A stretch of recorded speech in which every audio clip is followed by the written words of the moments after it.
This story is titled, My Wife's Family Pressured Me to Ditch the Prenup After I Became Wealthy, so I laid down the law and refused to be their ATM. Hi everyone. Before we dive in, a quick favor. If you enjoy content like this, please hit the subscribe button. It's free, supports the channel, and makes sure you never miss out on amazing videos. Alright, let's get started. Alright, let me start from the beginning, because this mess didn't just come out of nowhere. Back when I was 23, I met Sarah. I was fresh out of college and working my first job at an IT firm in Denver. Sarah was finishing her teaching degree at the time, and we met at a mutual friend's barbecue. She had this way of making everyone laugh and feel comfortable. I'll be honest, I was hooked pretty much from day one. Sarah came from a well-off family. Her dad owned a few auto dealerships, and her mom ran a boutique in Boulder. They weren't mega rich, but they had the kind of money that made life easier. My family was solidly middle class. My dad was an electrician, my mom a nurse, and they raised me and my two brothers in a small but cozy house. We were never hungry, but things like vacations or new clothes were rare. Anyway, Sarah and I hit it off quickly. We started dating, and within a year, I knew she was the one. I proposed at a park where we used to hang out on lazy Sundays, and she said yes. Everything seemed perfect. Well, almost everything. Her parents, especially her dad, weren't thrilled about me. From the start, they made it clear they didn't think I was good enough for Sarah. It wasn't outright hostility, more like subtle comments that reminded me of my place. Stuff like, "So Matt, what's your 5-year plan?" Or, Sarah's used to a certain lifestyle. I ignored it because I loved Sarah, and she stood by me. When we started planning the wedding, her parents dropped the prenup bomb. I remember Sarah's dad calling me into his office one evening after dinner. He had this serious look on his face, like he was about to give me life-altering advice. Instead, he handed me a thick stack of papers and said, "This is just a formality, Matt. It's to protect Sarah's future." I'm sure you understand. I didn't understand. I didn't like it either. I felt insulted. Like, why did they assume I was going to take advantage of their daughter? I was barely making $40,000 a year at that IT job, but I had plans. Big ones. I wanted to prove myself, not just to them, but to Sarah and me. Still, I didn't want to cause problems. So I took the papers home and read through them with a mix of anger and confusion. The prenup basically stated that if Sarah and I ever divorced, I'd walk away with nothing but what I'd earned myself. None of her family's money, none of the assets she might inherit, nothing. It was all about protecting her, not us. I hated every line of it. I brought it up to Sarah, hoping she'd back me up. Instead, she said, "Matt, it's not a big deal. It's just paperwork. It doesn't change how I feel about you." She was calm, but I could tell she felt stuck between me and her family. I didn't want to put her in that position, so I swallowed my pride and signed it. I told myself it didn't matter because I wasn't marrying her for her family's money. Looking back, that was probably my first mistake, letting her parents set the tone for our marriage. But at the time, I thought I was doing the right thing. I figured they'd warm up to me eventually, and the prenup would be a non-issue since we were building a life together from scratch. The wedding itself was beautiful, but also a bit awkward. My family and hers didn't mix well. My brothers and a few of my cousins showed up in suits they'd borrowed or bought on sale, while Sarah's side looked like they'd stepped out of a country club catalog. There was no drama, but the divide was obvious. After we got married, we moved into a small apartment in Denver. Sarah started teaching at a local elementary school, and I kept grinding away at my IT job. Those first few years were tough but rewarding. We budgeted carefully, cooked most meals at home, and saved every penny we could. Her parents would occasionally make comments about our tight budget, but we didn't care. We were happy.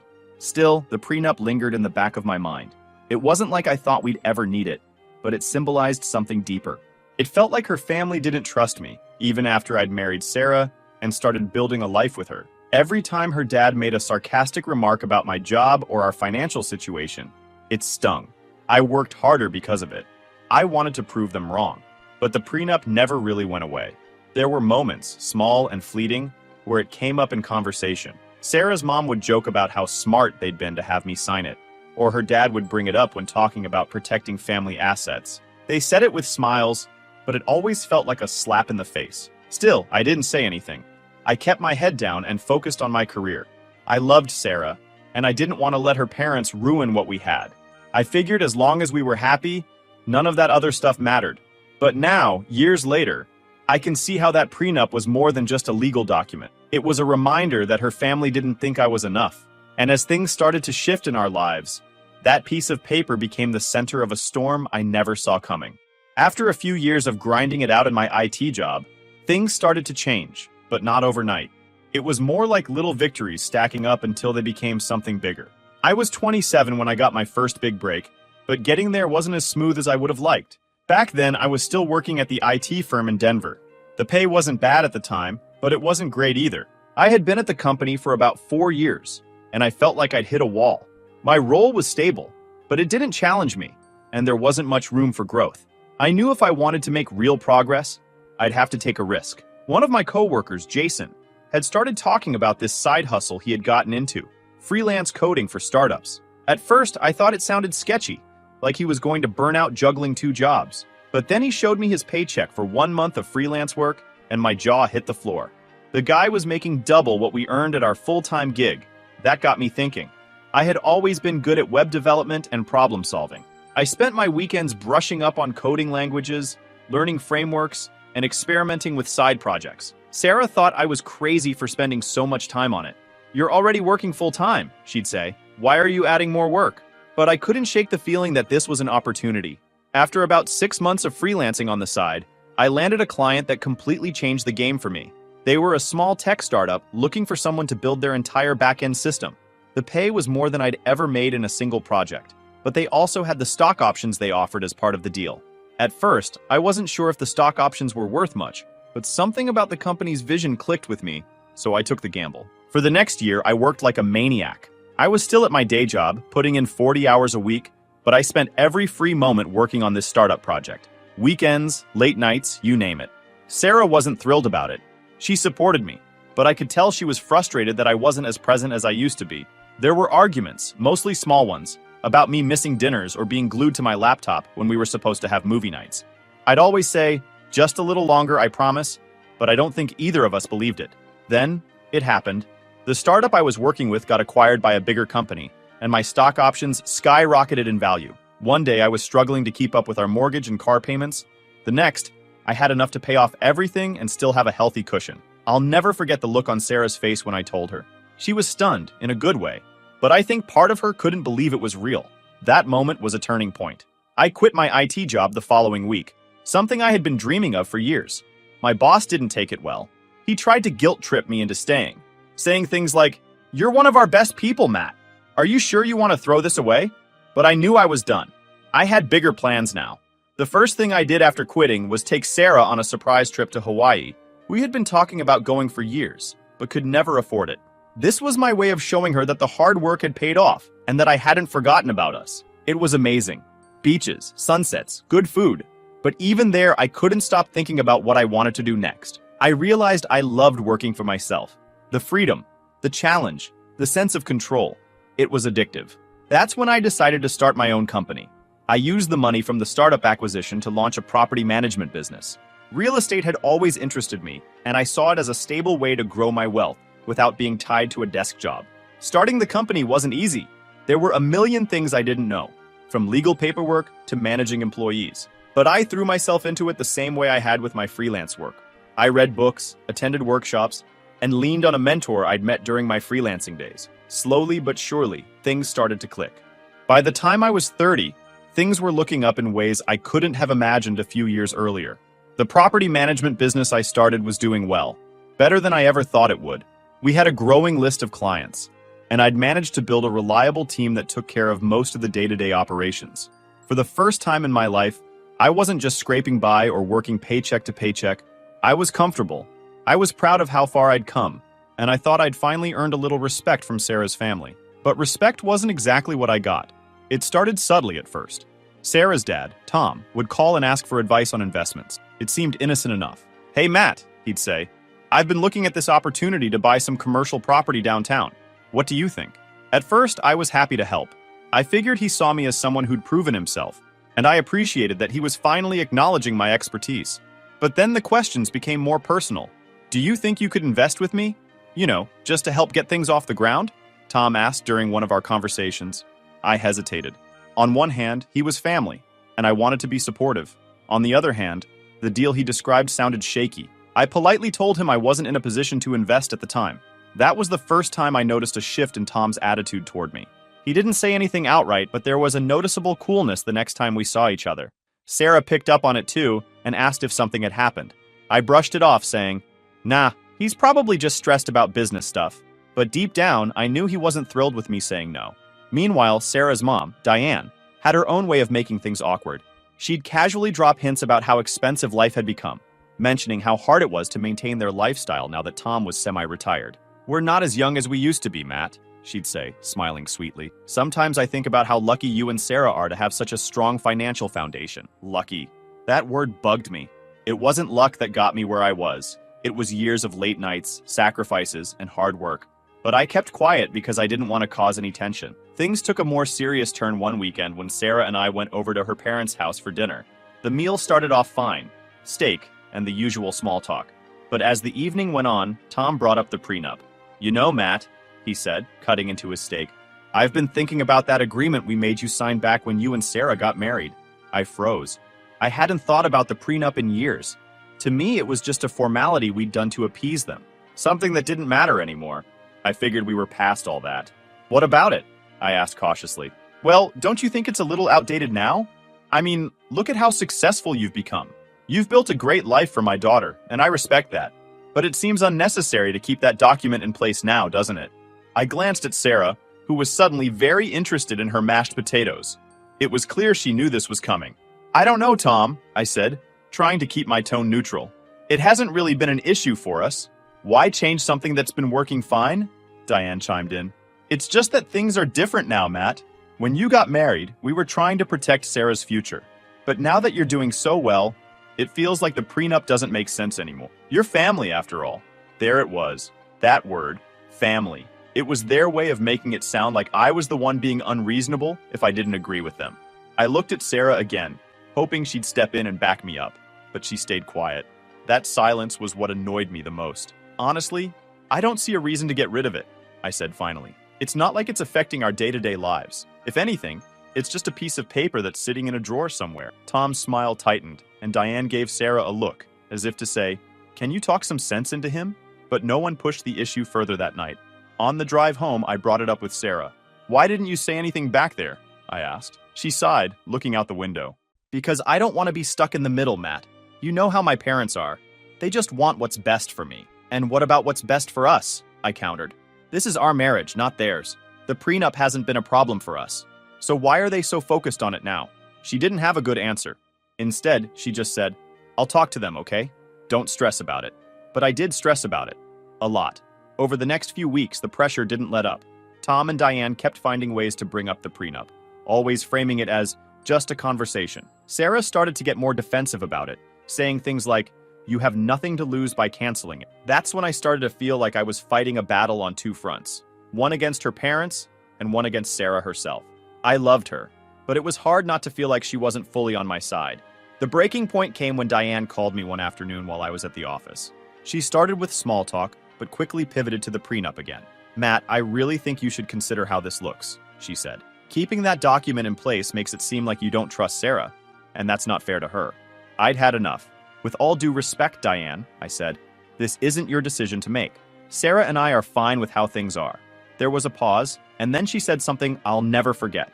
"Well, if you're so determined to keep it, I guess we'll just have to see how Sarah feels about that in the long run." It wasn't outright threatening, but it sure felt like a warning. I hung up the phone, furious. That night, I told Sarah what her mom had said.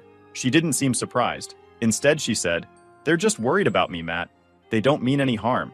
That's when I realized this isn't just about the prenup. It's about control. Her parents had always had a say in her life, and now they are trying to extend that control to me. Update 1. Hey everyone, it's Matt again. First off, I really appreciate the advice and support I've gotten so far. Honestly, it's been a reality check. Writing about this has made me see things more clearly, and hearing from people who've been in similar situations helps. So, here's what's been happening. Things haven't improved. If anything, the pressure has ramped up.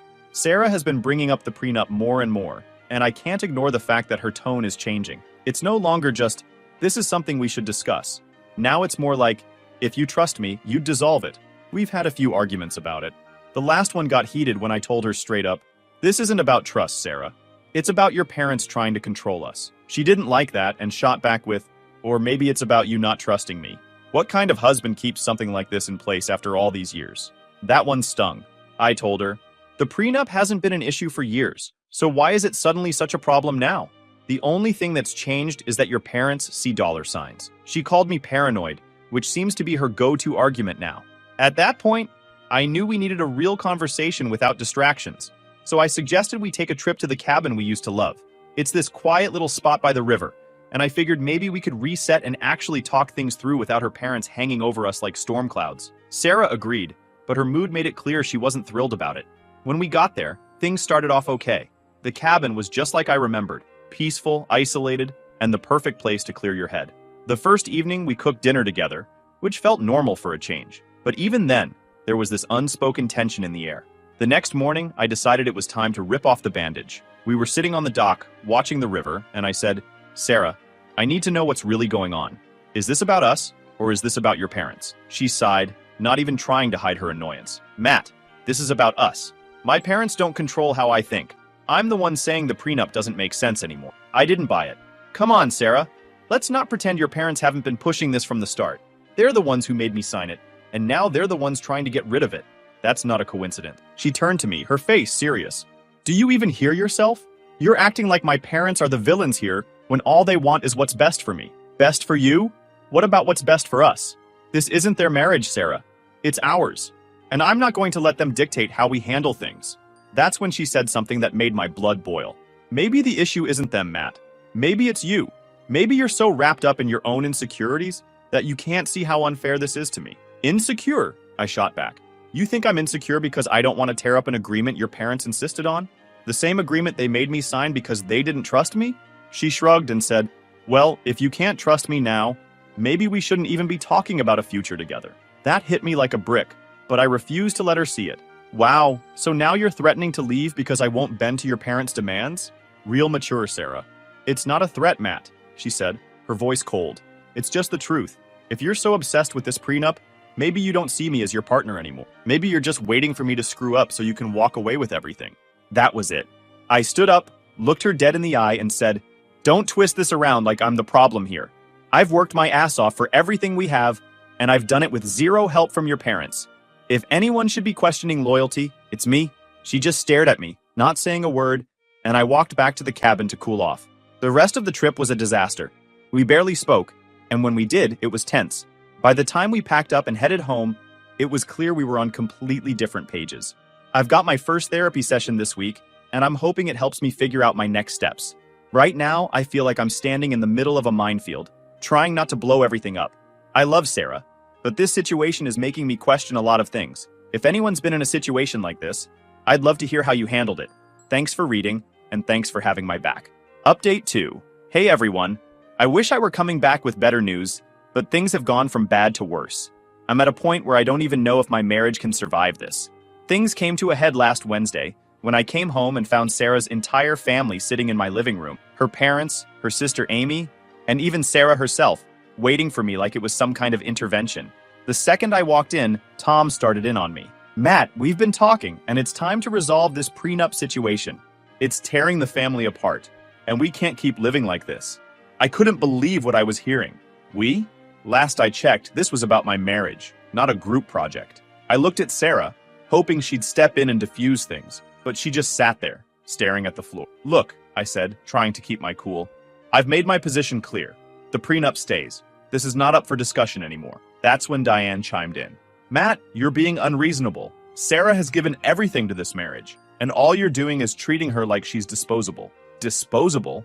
I've spent the past years building a life for us while dealing with their constant interference. I told her, "With all due respect, Diane, this isn't your business. Sarah and I need to figure this out on our own." She didn't back down.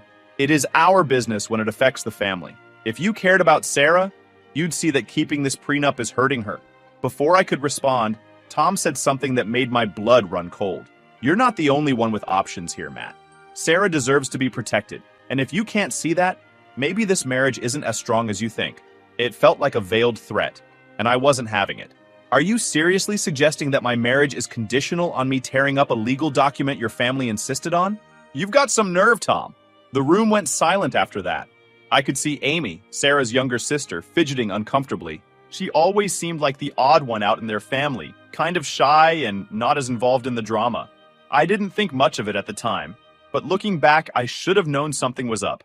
Eventually, I told everyone to leave. I wasn't going to sit there and be ganged up on in my own home. Sarah stayed behind, and we had one of the worst fights we've ever had. She accused me of being stubborn and selfish, and I told her I was done being treated like a wallet by her and her parents.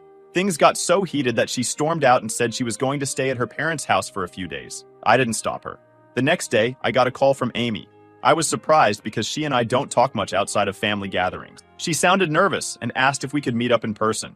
I agreed, thinking maybe she wanted to apologize for the intervention or offer some kind of explanation. When we met at a coffee shop, Amy looked like she hadn't slept. She kept glancing over her shoulder like she was afraid someone would see her. Finally, she said, "Matt, I overheard something the other day, and I think you need to know about it." What she told me made my head spin. Apparently, Sarah and her parents had been planning something behind my back for months. Amy had overheard them talking during a family dinner when they thought she wasn't around. They were saying that the prenup has to go before Sarah can leave you, Amy said, her voice shaking. They said it's the only way she can get what she deserves. I couldn't believe what I was hearing. Leave me? Why would she want to leave?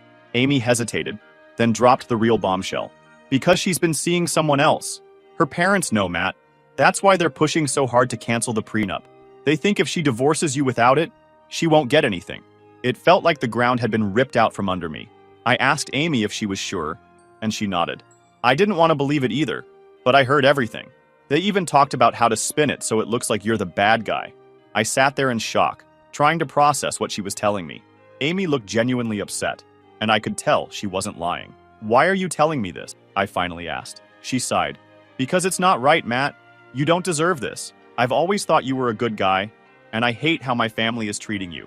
I don't want to be part of it. I thanked her for telling me and promised to keep her out of it. After she left, I just sat there for what felt like hours, replaying everything in my head. The long nights I spent working, the arguments about the prenup, Sarah's sudden change in attitude.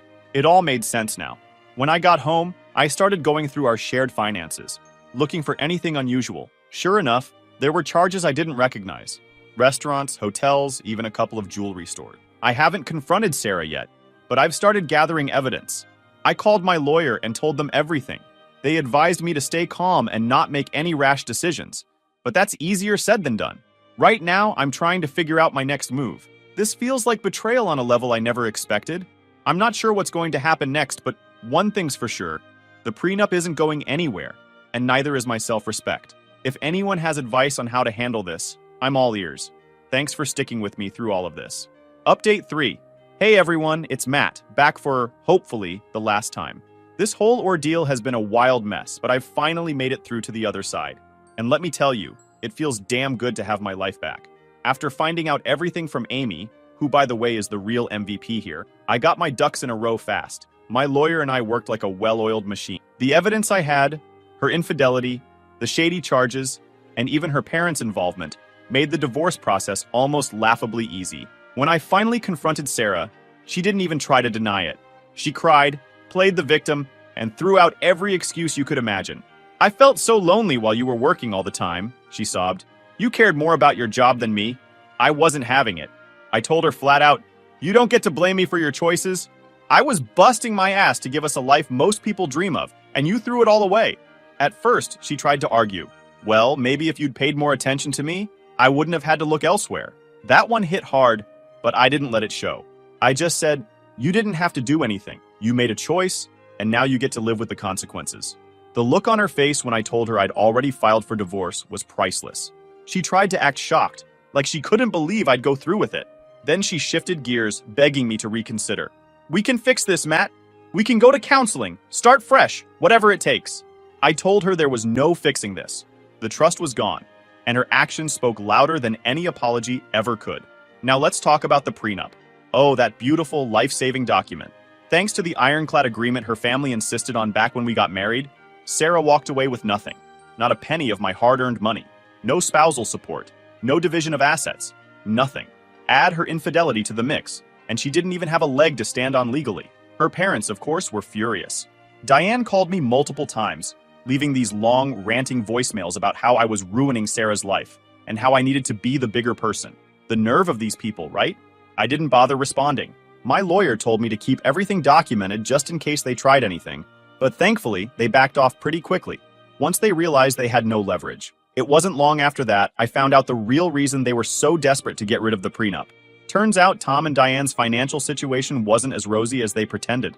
Their business ventures had been bleeding money for years, and they were barely keeping their heads above water. That fancy lifestyle they flaunted? All smoke and mirrors. When Sarah moved back in with them, the cracks in their perfect image started to show. She went from living in our beautiful home to crashing in her childhood bedroom. Gone were the designer clothes, spa days, and expensive dinners. From what I've heard, they're all struggling to keep up appearances, but it's only a matter of time before the house of cards comes tumbling down. And let's not forget her other guy. The man she thought she'd ride off into the sunset with? Yeah, he ghosted her as soon as things started falling apart. Amy told me he was a serial dater who had no intention of settling down. He was just stringing Sarah along for fun, and when he realized she didn't have access to my money, he dipped. So there she was, jobless, penniless, and stuck with her parents, who couldn't even help her out like they used to. Karma, right? I thought that would be the end of it. But of course, Sarah couldn't let things go. A few weeks after the divorce was finalized, she showed up at my office unannounced. My assistant tried to stop her, but Sarah pushed her way in. She looked rough. Her hair was a mess. She was wearing old, wrinkled clothes, and she had this desperate look in her eyes. "Matt," she said, tears streaming down her face. "I made a mistake. Please, I need you to forgive me." I leaned back in my chair and just looked at her for a moment. Part of me wanted to laugh at the audacity, but mostly, I just felt done. "Sarah, we've been through this. You didn't just make a mistake. You made a series of choices that destroyed our marriage. Forgiveness doesn't fix that." She tried every tactic in the book. She apologized, blamed her parents, promised she'd change, and even hinted at wanting to rekindle things. "We can start over, Matt. I'll do whatever it takes to make things right." But there was no way I was going back. "Sarah, you didn't just cheat on me. You plan to leave me while trying to take what I've worked for. That's not love, and it's definitely not something I can forgive." When she realized I wasn't budging, she got angry. "You're going to regret this, Matt. You're going to end up alone, and you'll realize you pushed away the one person who really cared about you." I just shook my head and said, "Sarah, you didn't care about me. You cared about the life I provided. Now you get to figure things out on your own." I called security to escort her out, and that was the last time I saw her. Since then, life has been a lot quieter. Amy and I still keep in touch. She apologized again for her family's behavior, but honestly, she didn't need to. She was the only one who had the guts to do the right thing, and I'll always be grateful for that. As for Sarah and her parents, I've heard through the grapevine that things are getting worse for them financially. Part of me feels bad for Amy because she's stuck in the middle, but for the rest of them, they made their bed, and now they get to lie in it. If there's one thing I've learned from all this, it's the importance of standing your ground. People will try to take advantage of you, manipulate you, and guilt you into doing what's best for them. But at the end of the day, you have to look out for yourself. To anyone out there dealing with toxic in-laws, a shady partner, or just feeling stuck in a situation that doesn't sit right with you, trust your gut and stand up for what's right. It's not easy, but it's worth it. Thanks again to everyone who's been following my story and offering advice. Your support has meant more to me than I can put into words. Here's to moving forward and never looking back.